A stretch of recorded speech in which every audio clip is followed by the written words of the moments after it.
Good morning. So this is kind of like live theater.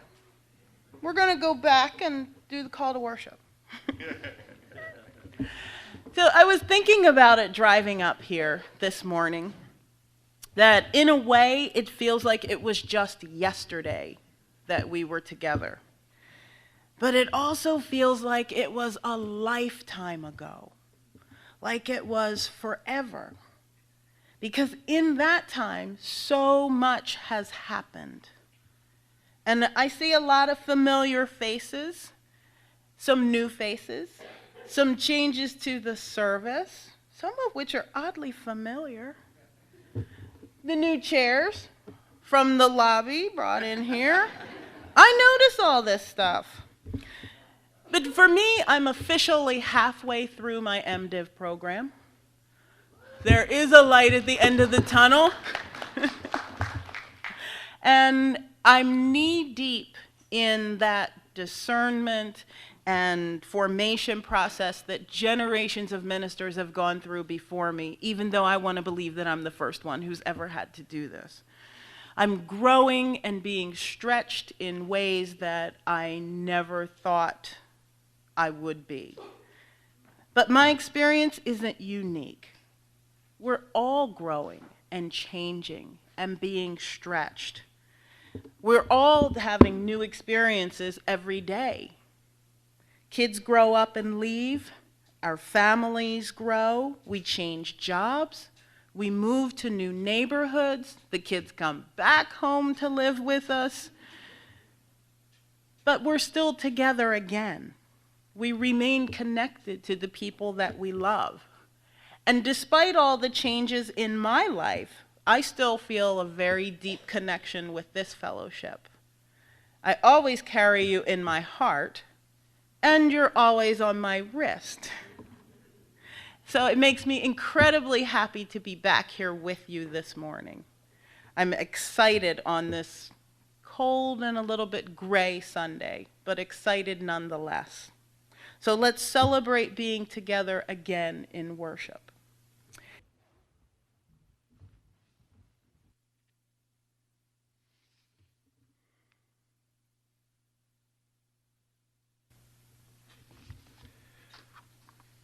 Our reading comes from Raymond Braun. What is your theology? What's your theology? You try to see the world the way it means to you. You look at what you live and try to speak it. And the mystery turns into a search for language to tell how it is and what the world has to say about what you mean. We are all theologians. We step, says Wallace Stevens, barefoot into reality. We touch the running water and the rocks. We hurt, we laugh, we grasp, and we are grasped. We fall and are embraced. We find ourselves in others, and others in ourselves.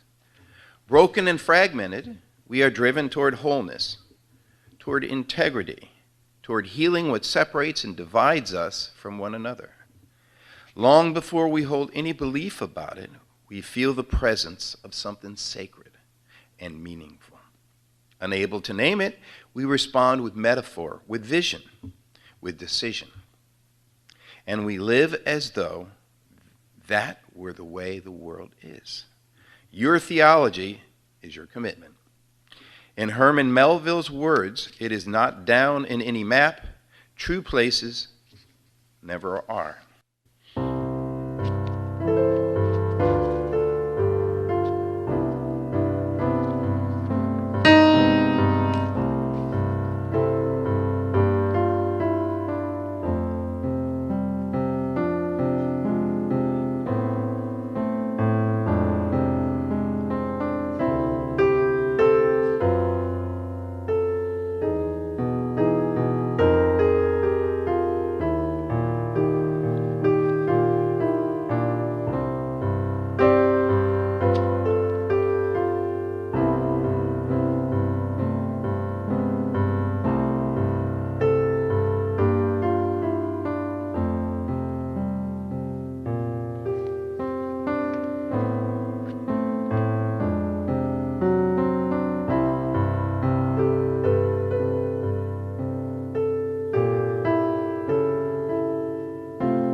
You might recall that while I was here last year, I was also doing an internship at the Delaware SPCA.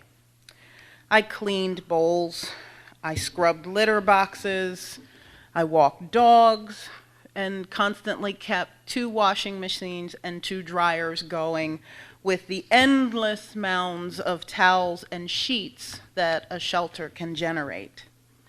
Most of the staff assumed that I was just another volunteer.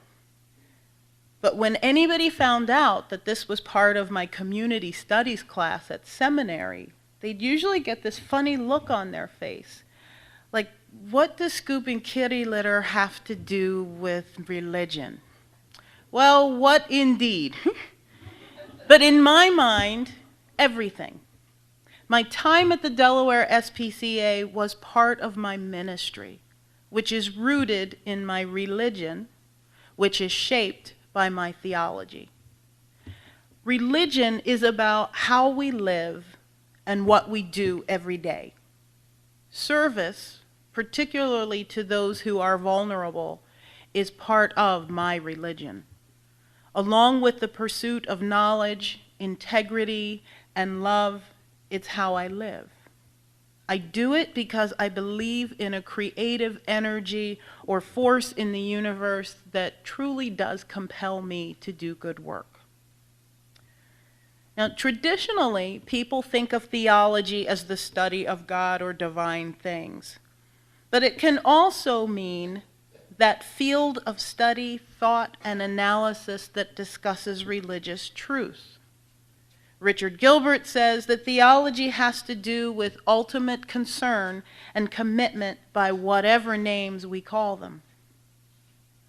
In 2005, the UUA Commission on Appraisal described theology as being about the nature of the cosmos and of human beings, how we know what we know, where we find our religious authority, how we practice our values and strengthen our spirits, what we see as the goal of this religious journey, and the nature of religious community, and how we define our mission in the world. So theology is actually the intellectual process of analyzing, clarifying, criticizing, articulating, and symbolizing those values, meanings, and convictions that grow out of experience. Makes sense. So what is your theology? What's your big why? What moves you to do what you do? Or maybe what you don't do? There are many people outside Unitarian Universalism who think we don't believe in anything. In addition to interning at the Germantown Church, I'm also doing my chaplaincy rotation at Einstein Hospital this year. My cohort has 4 students, a Baptist, a Lutheran, a rabbinical student, and me. During introductions at orientation, they were all curious about Unitarian Universalism. One finally just asked me outright and a little boldly, "What exactly do y'all believe?" To which I replied, "Well, it's complicated. We have principles, but we don't have an established creed." In my mind, that was very simple, but the response I got was wide-eyed silence. It got really quiet in the room right now. If I were tweeting or on Facebook, it would have been #insert blank stares here. But you have to admit, it's a very good question. What exactly do we believe? It made me think. And I decided it was time to go back to the theological origins of our denomination to try to figure it out. Because in their early days, Unitarianism and Universalism were both considered progressive and liberal faiths, and followers of both were basically labeled as heretics. Let's start with the Unitarian side of our family tree. Our roots in Unitarianism come from Christianity, but we separated from traditional Christian theological principles. Those who didn't believe in the Trinity of God the Father, the Son, and the Holy Ghost were called Unitarians as an insult. But the name stuck.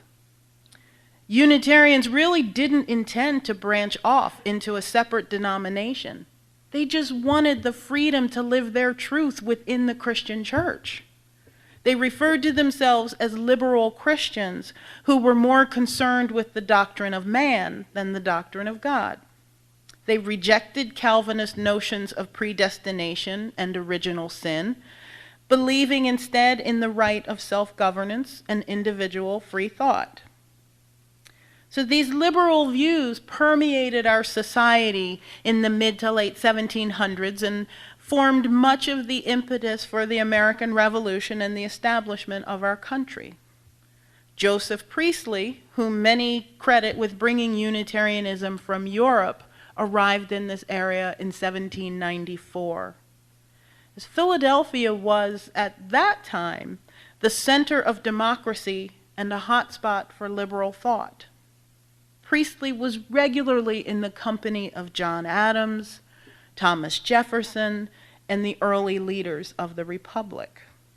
He had a big hand in the 1796 establishment of the Society of Unitarian Christians of Philadelphia, the first church in the United States to embrace and adopt the name Unitarian. And it's still here. That's First Jew on Chestnut Street. By the middle of the next century, as this liberal faith continued to grow, there was dissension among Unitarians as the Transcendentalist movement took shape. Unitarians were split between their God-centered origins and the human-centered theology of Emerson and Parker. The humanist-theist debate, as it was known, shook the denomination, and we still feel its effect today. While many churches embrace both theologies, there are those that lean quite heavily one way or the other. Now, the Universalist side of the tree is a little more straightforward theologically. Even though it too allowed for individual freedom of thought, Universalism as a denomination was rooted in the doctrine of universal salvation.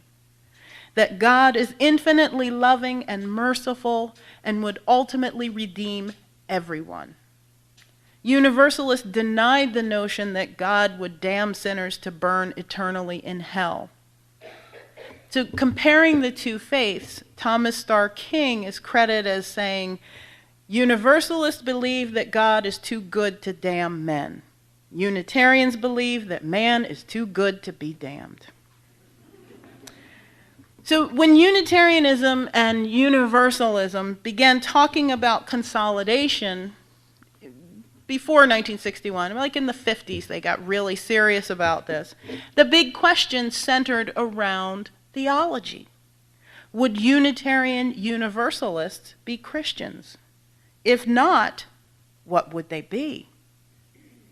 Over the next 20 years, it became clear that we were way more theologically diverse than anybody could ever have imagined. It was about so much more than just Christian and non-Christian. A 1963 report of the new UUA, called The Free Church in a Changing World, identified 6 major theological veins in our denomination: Christian liberalism, deism, mystical religion, religious humanism, natural theism, and existentialism. We could spend an entire sermon on each one of these, and maybe over time that's something we'll plan. What's important is that this report concluded that our liberal perspective was, and I would actually even still say it is today, characterized by openness to different theological emphases which flourish in dialogues with one another.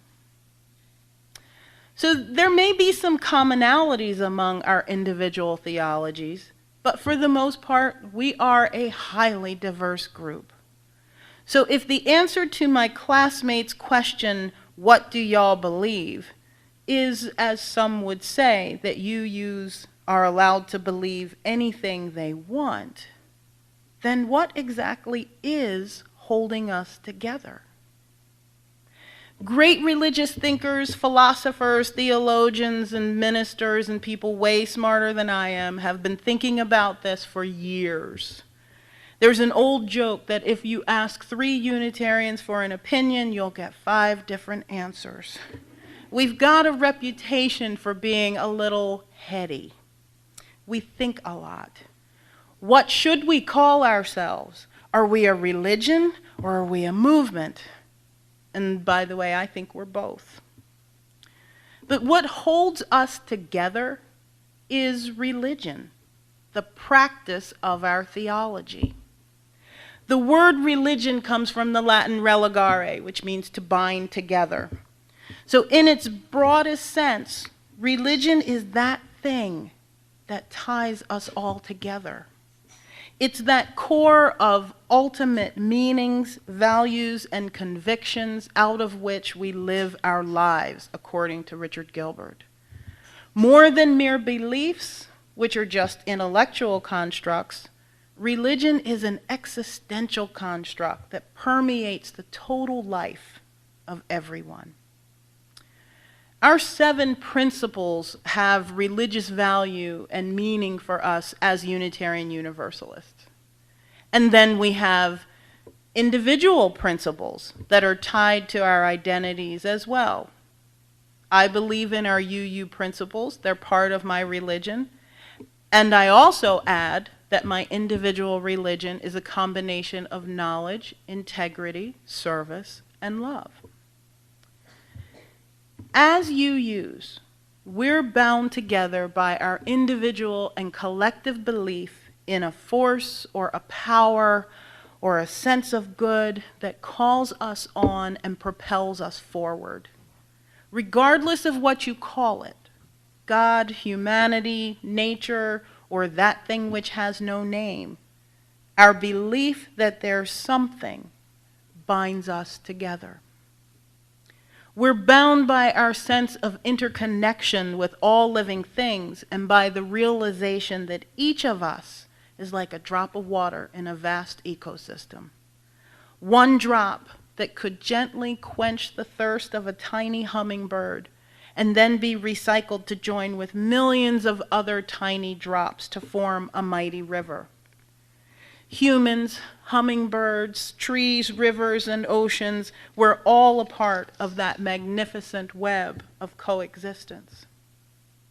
We're bound together by our quest for true justice, equality, and freedom for everyone, regardless of the color of their skin, who they love, or where they were born. We know in our hearts that none of us is free until all of us are free. We've been through a lot since Unitarian Universalism was founded as a combined denomination in 1961, and we've stayed together through it. As a young denomination through Vietnam and years of anti-war protests, we stayed together and worked for peace. When we seemed irreparably fractured over the empowerment controversy in the late 60s, we stayed together. Even when it felt like the country was being pulled apart at its seams by the racial strife of the 60s, and we saw the life of Martin Luther King Jr. snatched away in an instant, we stayed together and worked for peace. We've been together for more than 50 years, Unitarians and Universalists and Unitarian Universalists working for peace, standing on the side of love. Even today, when our country seems so deeply divided, and many live in fear that the strides we've made over the past years for equality and justice will be reversed, even now, we are bound together. We're bound by a sense of hope and a firm belief that a better world is possible. We're bound by our faith in the ideal of beloved community. We may have different beliefs regarding God, sin, and human nature. We may be on different spiritual paths, but this I know for sure. we are bound together in the justice-focused, community-centered Unitarian Universalist movement.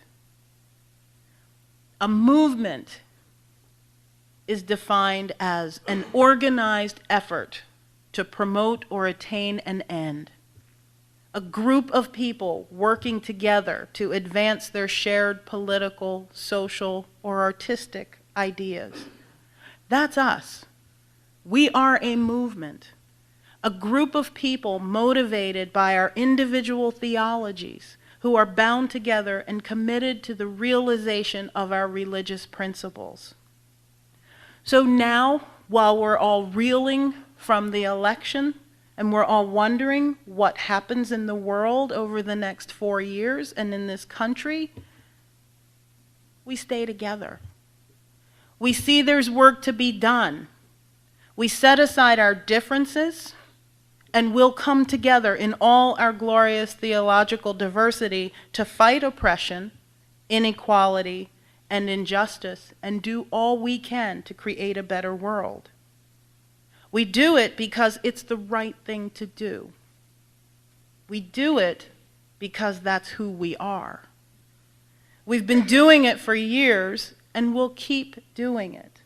We'll keep pressing forward, arm in arm, bound together in love. May it be so.